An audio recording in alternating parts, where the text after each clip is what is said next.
Bismillahirrahmanirrahim.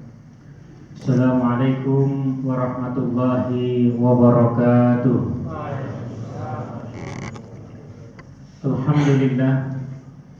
Alhamdulillahilladzi ja'ala Ramadan syahrus syiyam lil mu'minin. Assalatu wassalamu ala asrafil anbiya'i wal mursalin nabiyyina Muhammadin wa ala alihi wa sahbihi ajma'in, amma ba'du. Faya ayyuhal hadirun, usikum wa iyaya bitaqwallah, ittaqullaha haqqa tuqatih wa la tamutunna illa wa antum muslimun. Hadirin jamaah salat Isya rahimakumullah. Bersyukur kita kepada Allah Subhanahu wa taala, bersalawat kepada Rasulullah sallallahu alaihi wasallam. Hadirin jamaah rahimakumullah. Setiap penganut agama di dunia ini mempunyai kitab yang dianggapnya sebagai kitab suci. Contohlah penganut agama Kristen mempunyai kitab dan dianggap sebagai kitab suci, yakni Alkitab.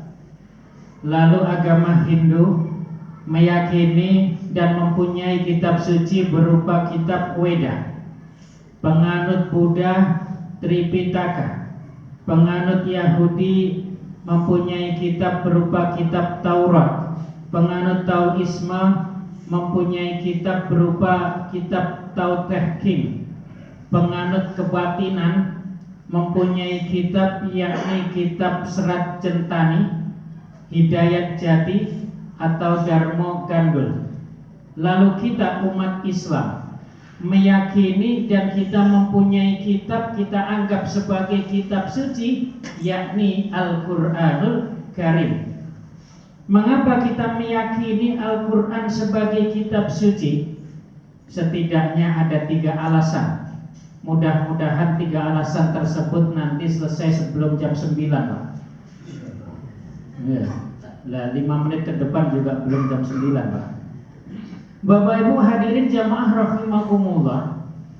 Pertama, kita meyakini Al-Quran sebagai kitab suci karena Al-Quran jauh dari investasi dan intervensi manusia.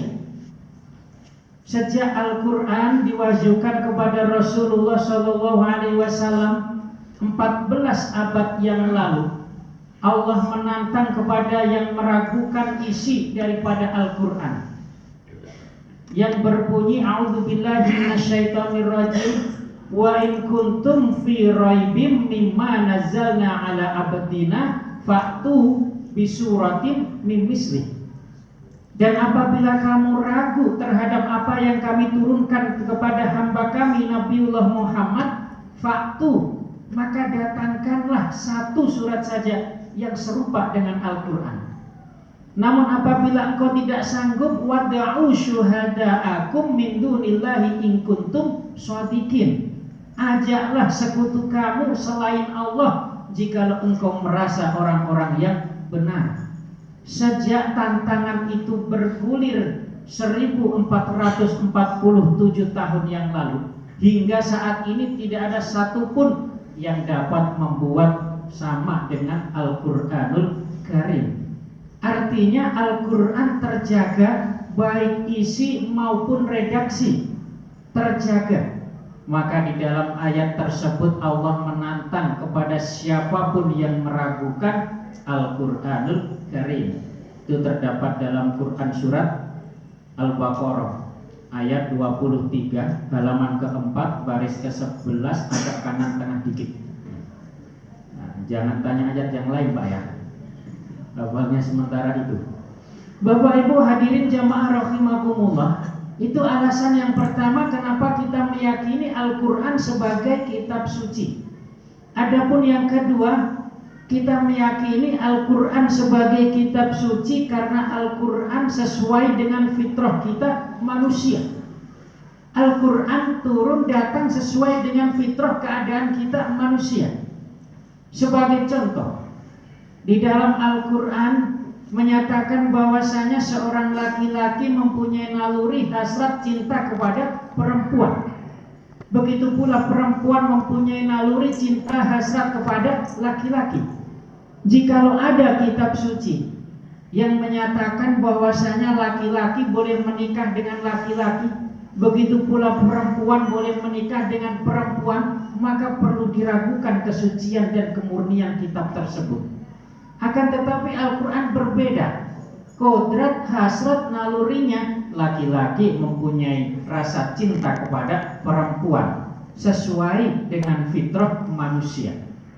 Itu contoh yang pertama. Contoh yang kedua, kita sekarang menghadapi dan menjalani bulan puasa di bulan Ramadan. Fitrah manusia pada waktu puasa mulai pagi sampai maghrib, itu fitrah kita manusia. Setelah maghrib maka kita boleh makan minum. Mau tambah kolak boleh, asalkan setelah maghrib. Mau tambah soto boleh, asalkan setelah maghrib. Mau tambah rawon boleh, asalkan setelah maghrib. Istri sendiri pun halal asalkan setelah taraweh, Pak. Jadi agak santai dikit. Sesuai dengan fitrah kita manusia. Jikalau ada kitab suci yang menyatakan dan menyuruh orang berpuasa terus mulai dari pagi sampai malam, malam lanjut lagi sampai pagi, itu kan menyiksa. Istilahnya puasa wisol, atau kalau bahasa kita puasa ngableng barangkali. Puasa terus menerus tanpa berhenti, itu kan tidak sesuai dengan fitrah manusia. Jikalau ada kitab suci yang menyatakan demikian, maka perlu kita selidiki kesuciannya. Akan tetapi Al-Quranul Karim sesuai dengan fitrah kita manusia. Itu yang kedua. Adapun yang ketiga, kita meyakini Al-Quran sebagai kitab suci karena Al-Quran jauh dari kontroversial, di mana Allah menyatakan dirinya Allah itu Esa dalam satu ayat. Di ayat yang lain pun Allah menyatakan Allah itu Esa. Di dalam satu hal Allah menghukumi sesuatu itu halal, maka dalam ayat yang lain pun Allah menghukumi itu halal. Begitu pula sebaliknya, di dalam satu ayat Allah menyatakan sesuatu itu haram, maka dalam ayat lain pun pasti dinyatakan sesuatu itu haram. Al-Quran jauh dari kontroversial, terjaga kemurniannya karena dijaga oleh Allah Subhanahu wa ta'ala. Bapak Ibu hadirin jamaah rahimakumullah, barangkali berangkat dari tiga hal tersebut kita mengingat bahwa Rasulullah pernah menyatakan kepada kita dengan berbunyi dalam sebuah hadis, Bismillahirrahmanirrahim, man ja'alal qur'ana amamahu qadahu ilal jannah wa man ja'alal qur'ana khalfahu syaqahu ilan nar. Barang siapa, kata Rasul, yang menjadikan Al-Quran sebagai imam, ditaruhlah Al-Quran di depan, dijadikanlah Al-Quran sebagai petunjuk jalan kehidupan, hudan linnasi wa bayyinatin minal huda wal furqan, ditempatkanlah Al-Quran itu di depannya, dijadikan imam, panduan dalam menggapai kehidupan di dunia ini, maka Al-Quran akan membawa manusia kepada surga, baik surga di dunia maupun surga di akhirat kelak.